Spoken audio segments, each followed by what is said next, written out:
Hello friends, welcome back to M S Hariba classes. तर या क्लासमध्ये आपण पाहणार आहोत लोटस. हा लोटस 2 कलरमध्ये होणार आहे. त्यासाठी इथं व्हाईट आणि रेड कलर लागणार आहे. हा रेड कलर फ्रेश आहे. सगळ्यात अगोदर तर इथं रेड कलर फर्स्ट पेटलपासून स्टार्ट करायचं. जे आतमध्ये पेटल आहे त्या पेटलच्या आउटलाईनला इथं रेड कलर करून घ्यायचा आहे. रेड कलर करताना तुम्ही पाहू शकता राऊंड ब्रशचा यूज केला आहे आणि या राऊंड ब्रशचा यूज करूनच तुम्हाला एक बॉर्डर क्रिएट करायची आहे या पेटलच्या वरती. म्हणजेच आपण साईडनं आउटलाईन घेत आहोत. आउटलाईन खूप छोटीही नाही, एक साधारण मीडियम साईजमध्ये घ्या, जेणेकरून तुम्ही आतमध्ये जो काही कलर घेणार आहात, जसं आपण इथं व्हाईट कलरची शेडिंग घेणार आहोत लोटसला. आणि मोस्ट ऑफ द टाईम तुमच्या लोटसमध्ये जास्तीत जास्त कलर जो यूज होतो तो white red, white pink, sky blue white असेच कलर्स यूज होतात. आता इथं आतमध्ये राहिलेल्या स्पेसमध्ये पूर्ण असा व्हाईट कलर फिल करून घ्यायचा आहे. फिल केल्यानंतर त्याला छान अशी ब्लेंडिंग करून घ्यायची. ब्लेंडिंगसाठी देखील इथं राऊंड ब्रशचाच यूज केलेला आहे.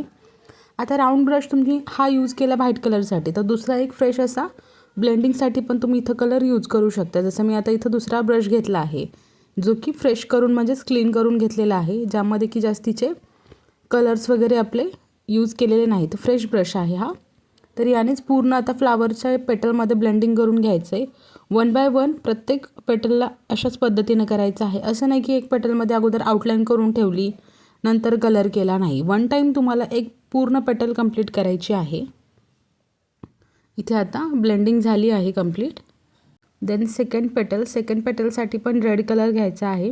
आता याच्यामध्ये ह्या ज्या सेकंड असेल, थर्ड असेल अशा ज्या पेटल्स आहेत त्यामध्ये अर्धा पेटलमध्ये रेड कलर आणि अर्धा पेटलमध्ये व्हाईट कलर अशा टाईपमध्ये शेडिंग घ्यायची आहे. इथं अगोदर रेड कलर घेतला आहे. हा रेड कलर फक्त एका साईडमध्ये घ्यायचा, एका साईडला देऊन झाला. त्यानंतर त्याच्यावरती व्हाईट कलर घ्यायचा आहे, ब्रश क्लीन न करता. आता ब्रश मी अगोदरचा रेड कलर क्लीन नव्हता केला, तसाच त्याच्यामध्ये व्हाईट कलर घेतला आहे. आणि आता हा व्हाईट कलर वरच्या साईडनं आहे असा ब्लेंड करून घ्यायचा. पाहू शकता थोडंसं खालून घेणार आहे ब्लेंड करताना. हा अगोदर आपण फक्त कलर देऊन घेत आहोत. याला राऊंड ब्रशने लगेचच ब्लेंड करायचं. ब्लेंड करताना एकदम हाताने व्यवस्थित असं ब्लेंड करून घ्या, म्हणजे सॉफ्ट हँडनं करा. एकदम तुम्हाला ब्रश सरळ वगैरे पण पकडायचा नाही, थोडासा फ्लॅट पकडूनच मग त्याला ब्लेंड करायचं आहे. जर तुम्ही ब्रश सरळ पकडून ब्लेंड करत असाल तर कलर व्यवस्थित मिक्स नाही होणार. पाहू शकता.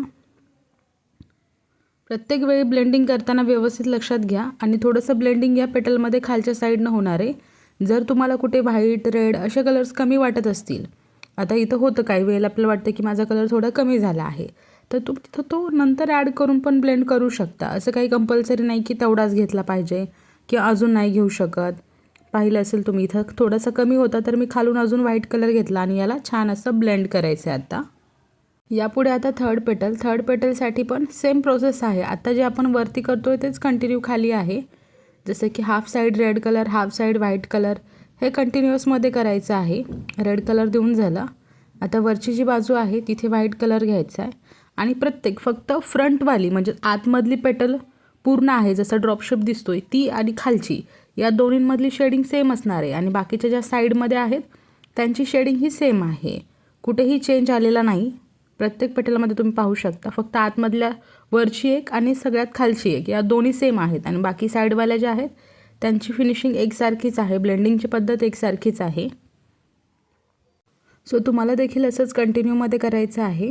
एक साईड झाली, ब्रश क्लीन करायचा, क्लीन केल्या लगेच त्याच्यामध्ये शेडिंग करून घेतलं. आता जे हे पेटल आहेत खाली त्यामध्ये पण अगोदर red colour then white colour झाला. व्हाईट कलरची व्यवस्थित शेडिंग घ्यायची. शेडिंग झाली की कलर कसं जास्तही घ्यायची नाही. तर आता क्लासमध्ये स्टुडंटला प्रॉब्लेम येतात, तेच मी तुमच्यासोबत देखील शेअर करते. कलर घेताना जास्त ज्यावेळेस पण कलर करता प्रॉब्लेम हाच होतो की कलर खूप जास्त होतो. पेटल छोटी, सपोज आता ही पेटल खूप छोटी आहे आणि जर त्यामध्ये तुम्ही कलर जास्तीचा घेताय, यूज करताय, तर मग ते खूप ओलं दिसणार. तुम्हाला दिसताना ड्राय कलर होणार नाहीत, परत त्याची शेडिंग छान दिसणार नाही. त्यामुळे जेवढा आपल्याला पेटलमध्ये कलर लागतोय तेवढाच कलर घ्यायचा आणि कमी कलर यूज करायचा स्टार्टिंगमध्येच.